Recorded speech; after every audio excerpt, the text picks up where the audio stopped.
Hello, I'm Jamie Yuenger, and this is If You Knew Me, a podcast about the inner lives of women. Most weeks on this show, we walk into the heart and mind of one woman. That guest can choose to share her real name or to stay anonymous. Other weeks, we offer interview-based episodes with experts on themes that are relevant to women's lives. This week, we hear a story from Elke Rindfleisch. That's her real name.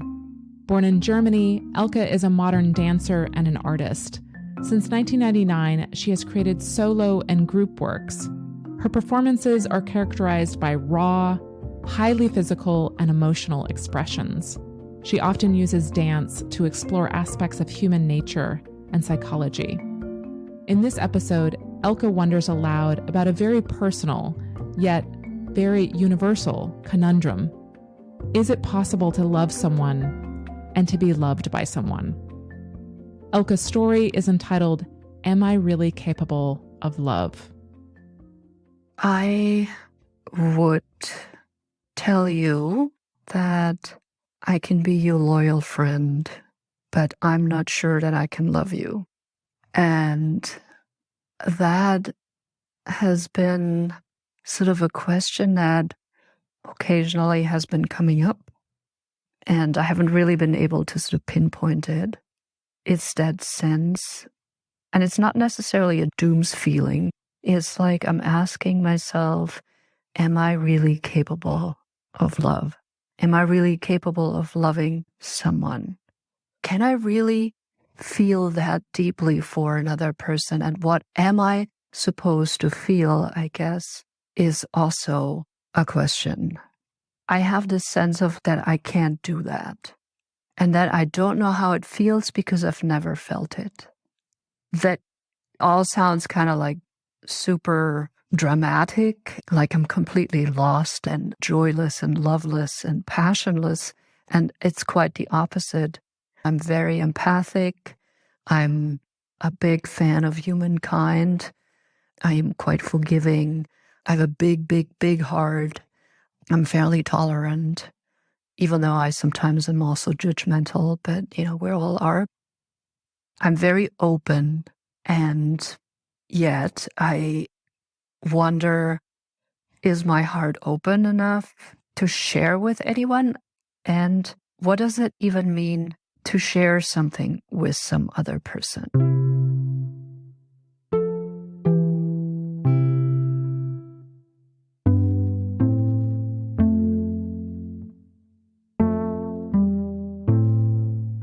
Of course, my heart has been hurt. Of course, I had the usual pains around the heart. And I grew up as a child often like not feeling exactly knowing who I am and feeling like an alien. And I think some of those feelings are probably all come from, as I figured out in the last few years, the undiagnosed ADHD, or being a very creative and sensitive, highly sensitive person, and also very sensitive to any kind of criticism or conflict, which just always freaked me out. So some of this idea of not knowing how to relate really might come from that I never really had a good sense of. Sometimes I felt like, hey, I didn't get the script. Everybody else seems to know exactly what they're doing, but I didn't get the memo. So maybe I've tried to do it the way other people do it, and then it felt fake. The experience of being lost, I imagine, contributes to a sense of not being able to love or receive love.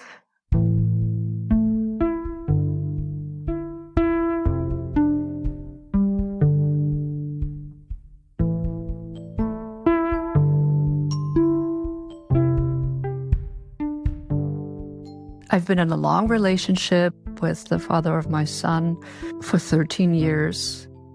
And then we consciously and lovingly uncoupled for the last 10. We have a son who's 10 years old, who we share custody for. So there is love in my life. And my family has always been very supportive.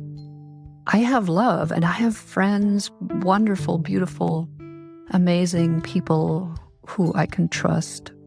And I also feel good by myself. I also don't mind being alone.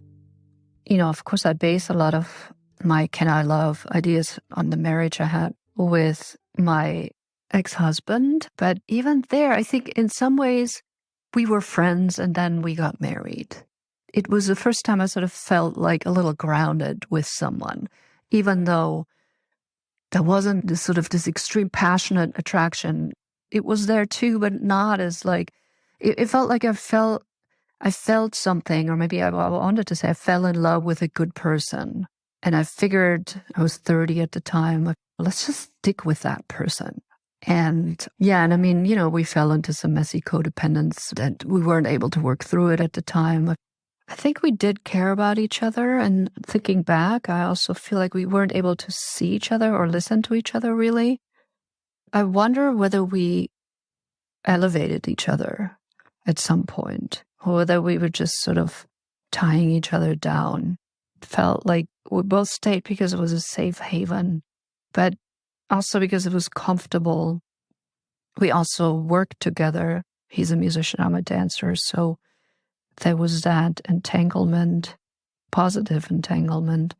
But even there, I sometimes wasn't sure whether, was that really the music I want to have for my dances? Or am I just taking that music because it's right here? Because I often go through life just sort of embracing what's right there in front of me rather than having a goal and going out and seeking it. Maybe a good example is like a couple years after our divorce, he was picking up our son while I was going out on a date or just hang out with friends. And I'd all dressed up and he told me, "Oh, you look beautiful." And I got tears in my eyes because I realized at that moment he had told me so many times that I was beautiful and that he loved me. And I either didn't hear it at the time, or I didn't want to hear it, or I just didn't believe him, or I couldn't trust it. It was so amazing. I looked at him and I said, "You really mean that?" And I could never hear that. It was very moving, we were both crying.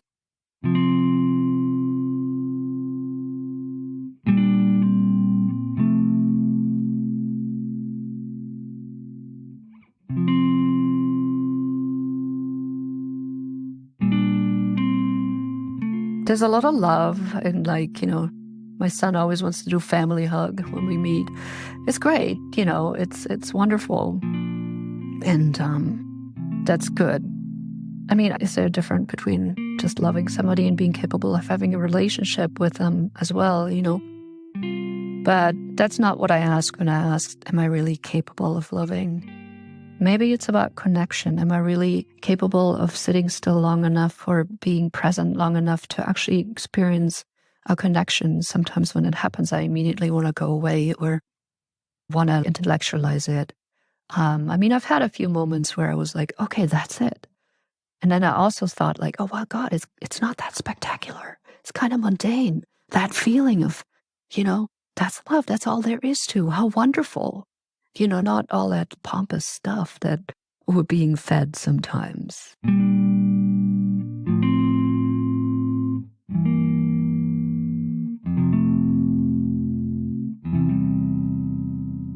I do recall one moment lying on the bed with my son a couple of years ago.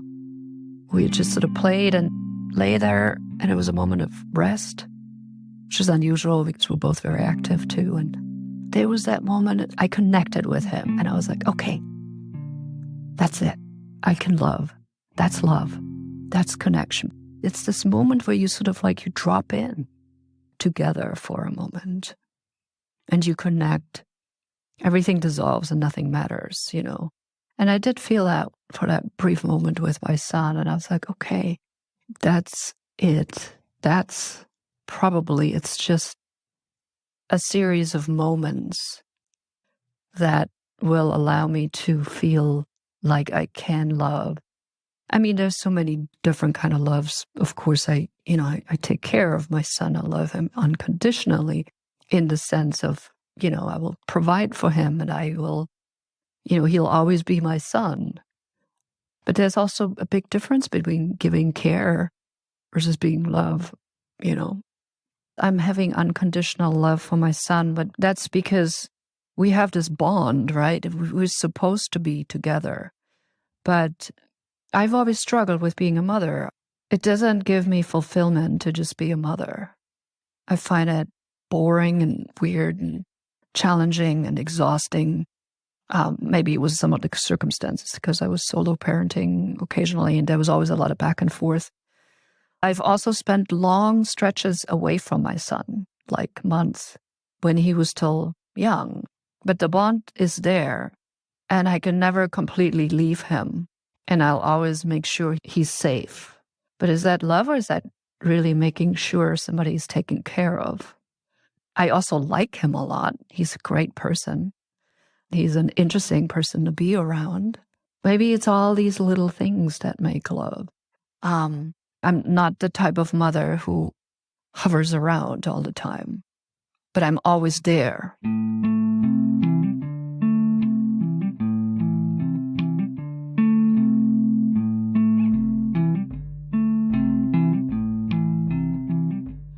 I have certainly struggled with confidence occasionally and, self-image.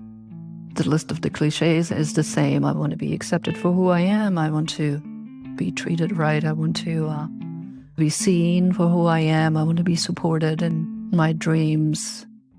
There's a part of me that goes like, but no, I don't need this. I can do all this myself too. I have potentially become a little bit hyper independent in the last few years because I had to. Or maybe I'm also afraid to attach myself to another person again. Or sometimes I even find it strange seeing people in public holding hands. And I'm like, why do you hold hands? Can't you walk by yourself? And then I'm like, whoa, that's some cynic comment right there. And I'm like, but of course, I also like physically really love, touching people and not always, but I love to hug. My hands are very sensitive. I love being touched. I'd love to have really good sex with that person. I've done a lot of explorations into conscious sexuality and tantric loving and energetic things. So I would want to be with a person who is curious like me and willing to explore things in the same way. Although sometimes that's like, then you've got two loose cannons, and sometimes it might be good to have someone who grounds you. So maybe I could be with two people. I'm not ruling that out either. And I'm instantly then thinking, it would be so nice to live with somebody. Or like, what if I'd like wake up with somebody and I'm like, yeah, I don't know if I like that. But that's also a matter of just like, hey, I really do like my alone time. And I think I spend a good amount of my time in my life just not knowing how to have good boundaries and having that alone time.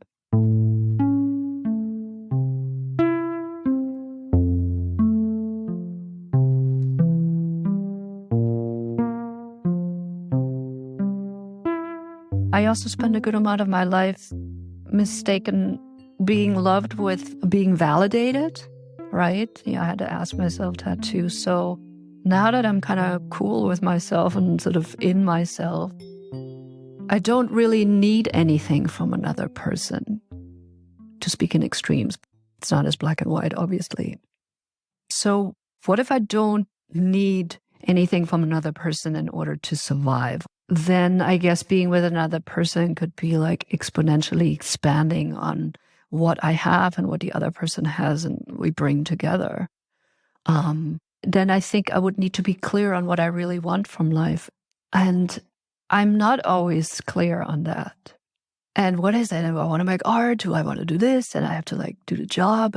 Hey, I could be a painter. And like I've done all this, and it's all connected too. Or like I'm writing more, but I also just love to travel. So right now I kept a job and I'm traveling a lot when I can. So I'm doing less art, more travel. And I think all day about things, and I have dialogues and good conversations with people, and people often ask me about things and I connect. And so that is my gig, right? My gig has been to be present in the world as this person who goes out and explores things and offers perspectives. And I talk about things. I walk up into a conversation and I don't care who's there. If I feel like now's the time to talk about menopause, then we're talking about menopause. It's like I don't shy away from topics that I think are relevant and are keeping us from being at peace with ourselves, which I guess then bringing this back to topic, you need to be at peace with yourself, I think, to be really in love with somebody.